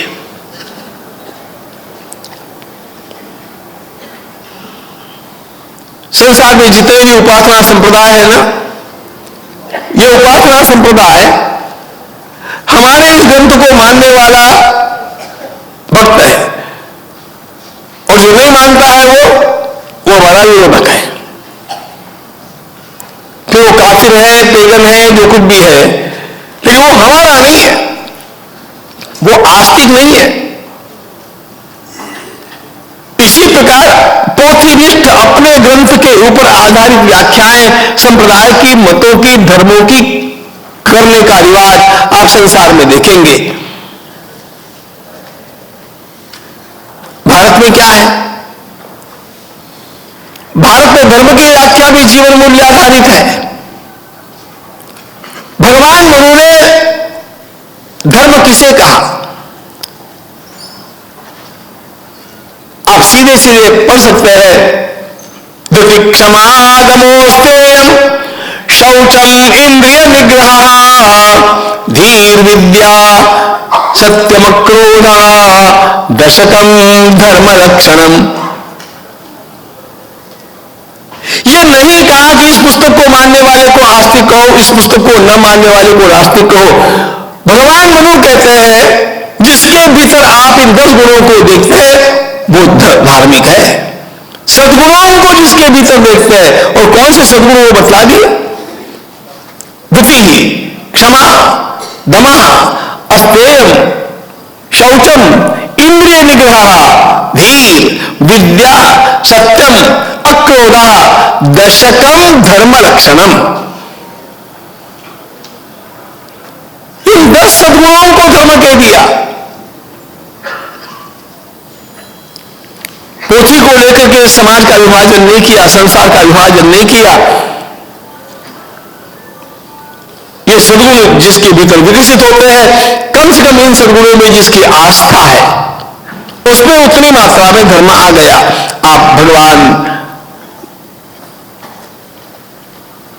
श्री कृष्ण की ओर चलिए, उन्होंने समाज को विभाजित किया 2 भागों में। पोथी को लेकर के नहीं किया, कौन मेरे है कौन मेरे पराये है ये देख करके नहीं किया।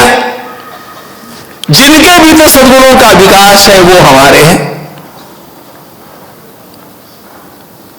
भगवान श्री कृष्ण की दृष्टि में, भगवद गीता की दृष्टि में, वेद की दृष्टि में, वेदांत की दृष्टि में विभाजन केवल एक ही है, सज्जनता और दुर्जनता। बात खत्म। इतना क्लियर कट विभाजन आपको संसार में और कहीं मिलता है क्या? सोचो, हो तो बताओ। सज्जनता ही धर्म है, और फिर सज्जनता की व्याख्या भी कर ली। भगवद गीता के 16वें अध्याय का आरंभ कहां से होता है?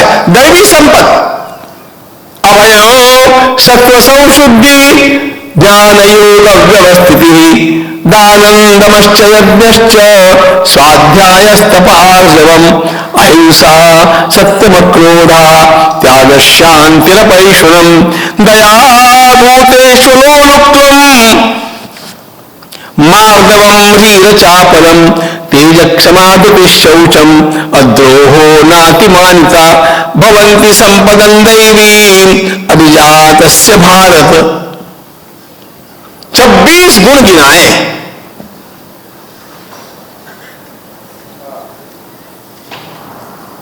तुम किसकी पूजा करते हो? विष्णु की करते हो कि शिव जी की करते हो कि और किसी की करते हो? ये नहीं पूछा। तुम पूजा किसी की भी करो, तुम्हारे भीतर इन सद्गुणों का विकास होता है कि नहीं, ये देखो।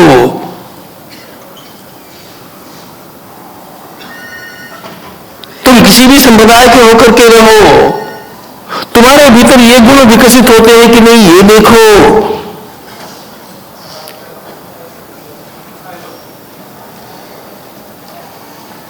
रावण का सगा भाई है विभीषण, सगा।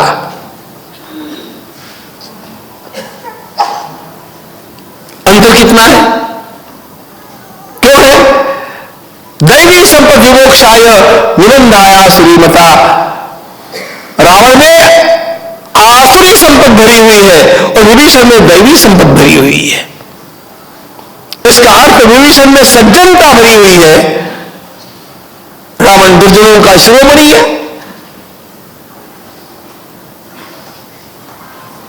यहां जाति की बात नहीं, प्रांत की बात नहीं, भाषा की बात नहीं, संप्रदाय की बात नहीं, उपासना किसकी करते हो उसकी बात नहीं, आप में सज्जनता है कि नहीं, इतनी ही बात है। यह धर्म का सबसे तेजोमय रूप है।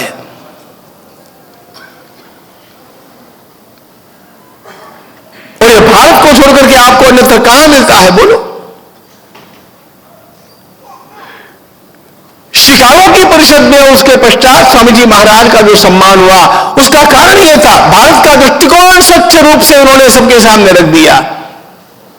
We won't divide people, never. Swami ji के भाषण में उन्होंने कहा है कि यहां पर सब लोग एक ही काम कर रहे हैं, मेरा धर्म श्रेष्ठ कैसा है, आपका खराब कैसा है, मेरा कैसा अच्छा है, आपका कैसा बुरा है। ये विवाद करने के लिए आई हुई सभा को धर्म सभा कहते हैं क्या? स्वामी ने सीधे सीधे वापस प्रतिष्ठापित कर दिया, सज्जनता ही धर्म है और भारत ने यही धर्म सिखाया है। सज्जनता ही धर्म है। सात्विकता का विकास किसने अपने भीतर कितना किया, इससे निश्चित होता है कि वह धार्मिक है कि नहीं।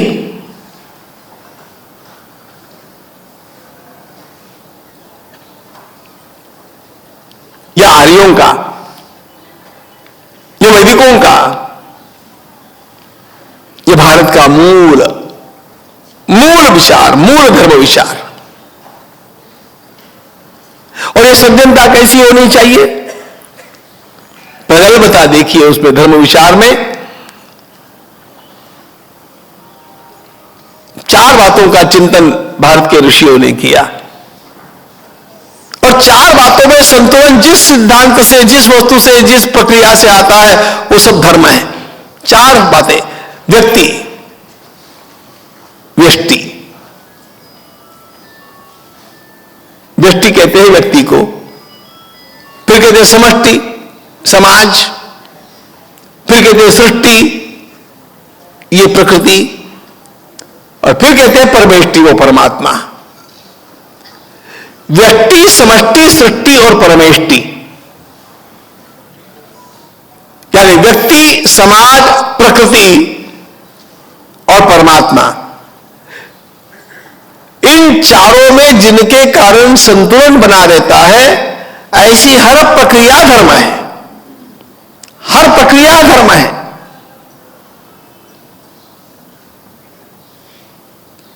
सांप्रदायिकता धर्म नहीं। धर्म का यह विचार विज्ञाननिष्ठ धर्म का विचार है और उसमें सबका भला है, सबको स्वतंत्रता है। मूल बात यह हो गई मित्रों कि यह सब कुछ हमारे ध्यान में आना ही कठिन हो गया, क्योंकि हमारी बुद्धि को इसी प्रकार, इसी दिशा में आगे बढ़ाया गया कि धर्म का अर्थ है ना, फिर कोई संप्रदाय होना चाहिए, फिर वो मेरा ही सही है, तुम्हारा गलत है, ये भावना भी होनी चाहिए। हिंदुत्व में ये कहीं पर भी नहीं है। इसलिए स्वामी जी ने बड़े सुंदर श्लोक का वहां पर उच्चारण किया था, रुचीनाम वैचित्र्यात् रुजुकुटिल नाना पदजुषाम नृणाम एको गम्यः त्वमसि पयसा मरणवैव। ये शिकागो के भाषण का स्वामी जी का उद्धरण है। और स्वामी जी ने कहा कि मेरे देश का हर बच्चा है, रोज गाता है, जिसमें क्या कहा गया है आकाश में से बरसा हुआ जल भिन्न भिन्न मार्गों से ऋजु कुटिल नाना पतिशाम, जैसे तैसे करके आखिर जाकर के सागर को मिलता है, उसी प्रकार उस परमात्मा की आराधना किसी भी नाम से, किसी भी रूप से और किसी भी ग्रंथ का और किसी भी सत्पुरुष का आधार लेकर के करने पर भी अंततोगत्वा एक ही परमात्मा तक पहुंचाता है धर्म। इट्स मोस्ट साइंटिफिक, इसका प्रतिवाद किया नहीं जा सकता।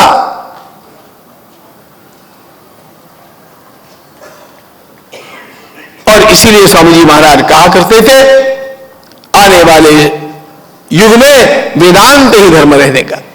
वेदांत जो वेदों का रहस्यमय भाग है, इसलिए वेदांत कहलाता है।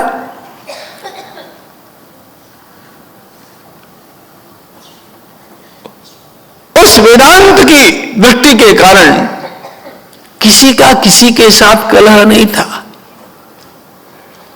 राष्ट्र समृद्ध था। और कब तक था? ईसवी 5वीं शताब्दी तक था। उसके पश्चात ये देश हारने लग गया। उसके पश्चात का 800 वर्षों का इतिहास, नहीं मित्रों, 1000 वर्ष का इतिहास अत्यंत भीषण इतिहास है। क्यों हारा ये देश? इसकी मानसिकता बदल गई। वैदिक ऋषियों का जो तेजस्वी जीवनवाद था, विजिगीषु जीवनवाद, हम केवल जिएंगे नहीं, जिजीविषु नहीं। जिजीविषु का अर्थ होता है जीने की इच्छा, और विजिगीषु का अर्थ होता है जीतने की इच्छा।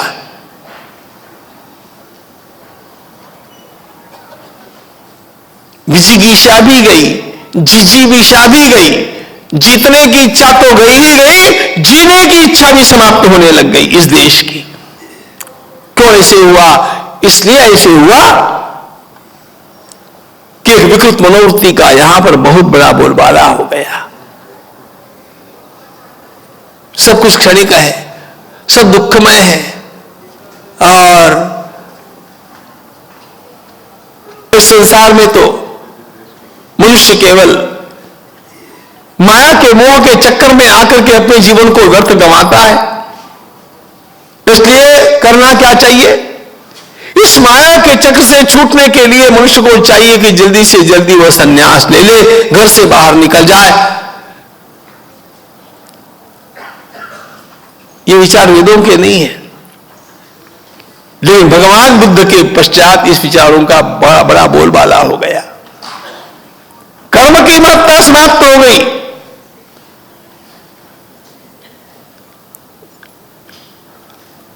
आपको एक बात बताऊं, सहज मेरे ध्यान में आ गई इसलिए बतलाता हूं। आजकल क्या हो गया है, राजनीति भी हमारा व्यवसाय हो गया। महाभारत काल में जो अनेक प्रकार के लोक प्रतिनिधि राजा के दरबार में हुआ करते थे, उनके लिए एक बात आवश्यक मानी गई थी कि वो अपना अपना व्यवसाय करें।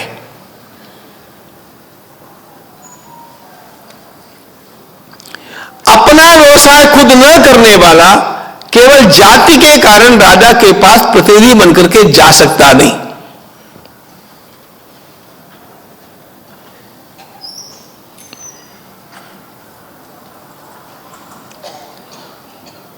यो निर्वापयेत कृषिम,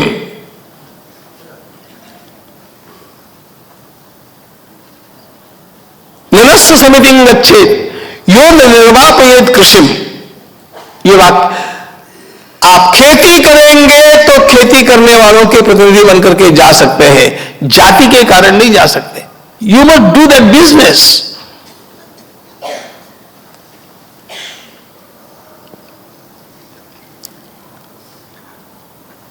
कर्म की महत्ता थी। अध्यापक है तो पढ़ाना ही चाहिए, कृषक है तो खेती करनी ही चाहिए। कर्म की महत्ता समाप्त होने लग गई और वो समाज हारता है जहां कर्म की महत्ता समाप्त हो जाती है। और बकवास की महत्ता बढ़ जाती है।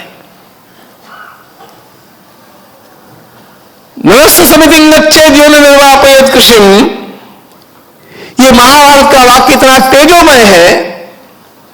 हर एक को अपने अपने व्यवसाय को प्रामाणिकता से करते रहना चाहिए, दिन भर में कम से कम 6-8 घंटे तो भी। राष्ट्र का उत्पादन बढ़ना चाहिए, लोग अपने अपने कार्य में दक्ष होने चाहिए।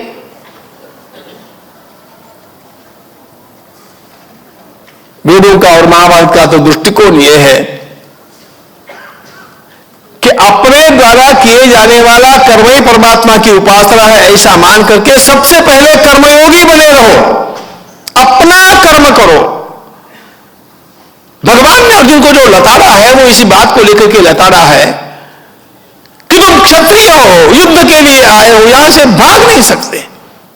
I would not allow. वैसे देखा जाए तो अर्जुन ने कितनी बढ़िया बात कही थी, सोचो।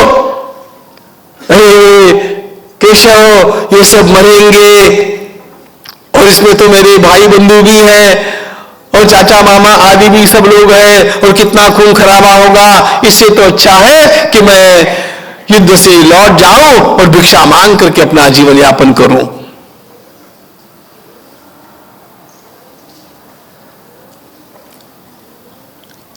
अर्जुन ने साफ साफ कह दिया, मैं भिक्षा मांग करके जीवन यापन कर सकता हूं, मैं युद्ध करना नहीं चाहता हूं। कच्ची बुद्धि का कोई वहां पर होता तो सीधे कहता, वाह वाह वाह, what a nice idea Arjun you have got today. आज तुम्हारा सम्मान करते हैं, चलो तुम्हारे भीतर त्याग की ऊर्मी जगी, तुम्हारा सम्मान करते हैं, तुम राज्य का त्याग करके और वन में जाना मान्य कर लिए। अर्जुन ने तो यही कहा था। कृष्ण ने क्या कहा? गीता का उपदेश बाद में दिया भगवान ने, पहले भगवान ने अर्जुन को लताड़ा है। 1 2 3 4 भगवान ने गालियों की झड़ी लगा दी। आपको पता होना चाहिए भगवान श्री कृष्ण के मुख से पहले अर्जुन के लिए जो शब्द निकलते हुए दाग शब्द, क्लैब्यम मासुरम पार्थ नहीं तत्त्वयुपपद्यते क्षुद्रम हृदयोर्बल्यम त्यक्तोत्तिष्ठ परंतप। भगवान सीधे सीधे कहते हैं, तुम्हारी बुद्धि में ये गोबर कहां से निर्माण हो गया रे? कुतस्त्वा कश्मलमिदम विषमे समुपस्थितम अनार्यजुष्टम अस्वर्गम अकीर्तिकरम अर्जुन क्लैब्यम मास्वगम पार्थ। ये सारे की सारी फटकार है। फटकार तो मैं सभ्य शब्द का उपयोग करता हूं इसलिए बोलता हूं मित्रों, एक्चुअली इट्स स्लैंग। क्लैब्यम, क्लीब कहा है भगवान ने अर्जुन को, नपुंसक।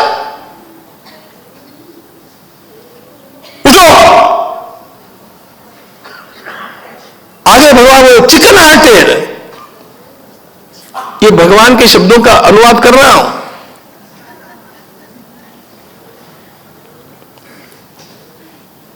क्षुद्रम हृदय दौर्बल्यम तत्वोत्तिष्ठ। और यहां से भगवान का जो बोलना आरंभ हुआ है मित्रों, भगवत गीता का आरंभ भगवान ने इन शब्दों से किया है।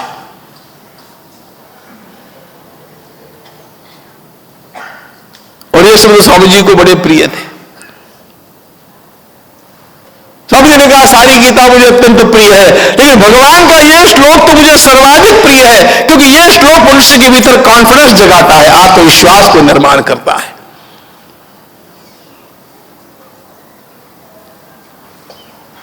और जिसका आत्मविश्वास बना रहता है उसके पुनः खड़े होने की संभावना होती है। जिसका आत्मविश्वास नष्ट हो जाता है वो पुनः खड़ा ही नहीं हो सकता है।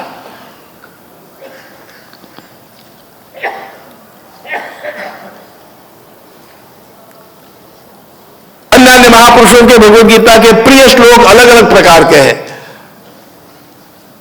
सारी सूची देने की आज आवश्यकता नहीं है, लेकिन स्वामी विवेकानंद को प्रिय यह श्लोक है, क्योंकि इससे आत्मविश्वास, और जिसका आत्मविश्वास जागृत है उसी का भविष्य सुरक्षित है।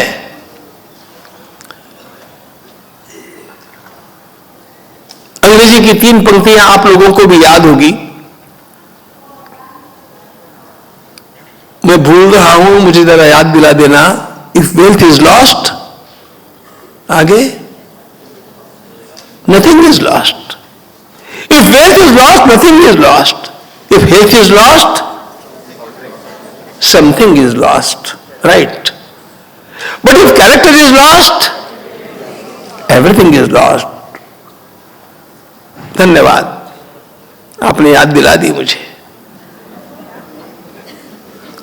ये 3 वाक्य बड़े अच्छे हैं, लेकिन मैं इसके साथ स्वामी विवेकानंद से प्रेरणा लेकर के एक चौथा वाक्य जोड़ते रहता हूं मित्रों, जो मुझे इन सबसे भी अधिक महत्वपूर्ण लगता है। If wealth is lost, nothing is lost, it's okay. If health is lost, something is lost, that's okay. If character is lost, everything is lost, that's too okay. But if confidence is lost, everything is lost forever.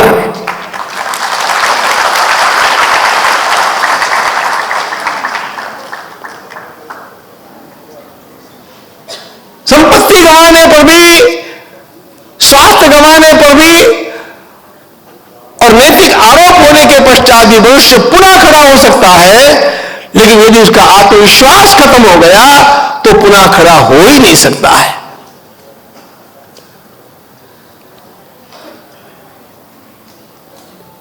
जैसे मनुष्य के जीवन में खड़ा होने के लिए आत्मविश्वास की आवश्यकता होती है। Yes I will. वेद आत्मविश्वास जगाते हैं। वेदों का मंत्र है अहमिंद्रो न पराजिज्ञे। अरे मैं परमात्मा का पुत्र हूं, मैं पराभूत होने वाला नहीं हूं, मैं जहां जाऊंगा विजय प्राप्त करके आऊंगा। और जब मनुष्य विजय की आकांक्षा और विश्वास करके चलता है तो विजय प्राप्त करता है। ये जैसे व्यक्तिगत जीवन में है, उसी प्रकार राष्ट्र के जीवन में भी होता है। राष्ट्र का आत्मविश्वास ही समाप्त हो गया, राष्ट्र खड़ा नहीं होगा। स्वामी विवेकानंद के महान उपकार इस देश के ऊपर यह है मित्रों, उन्होंने इस देश का आत्मविश्वास जगाया। मेरा देश जग सकता है, मेरा देश उठ सकता है, प्रतिकार कर सकता है, और मेरी भारत माता सिंहासन तक जाकर के पहुंच सकती है। यह हुंकार सबसे पहले इस देश में स्वामी जी ने किया। लेकिन यह तब होगा जब इस देश के प्राचीन तेजोमय वैभव का परिचय होगा। हम अपने इतिहास के तेज को भूल जाएंगे तो भविष्य आलोकित नहीं कर पाएंगे। हमारे तेज के कुछ बिंदुओं का दर्शन हमने किया, वो रहस्यमय होने लग गया। उसके एकाध कारण को देखा, किस प्रकार वो पूरी तरह रहस्यमान होकर के पुनः उठ करके खड़ा हुआ, और अब तो वेग से आगे बढ़ने वाला है। दोपहर में देखेंगे। धन्यवाद।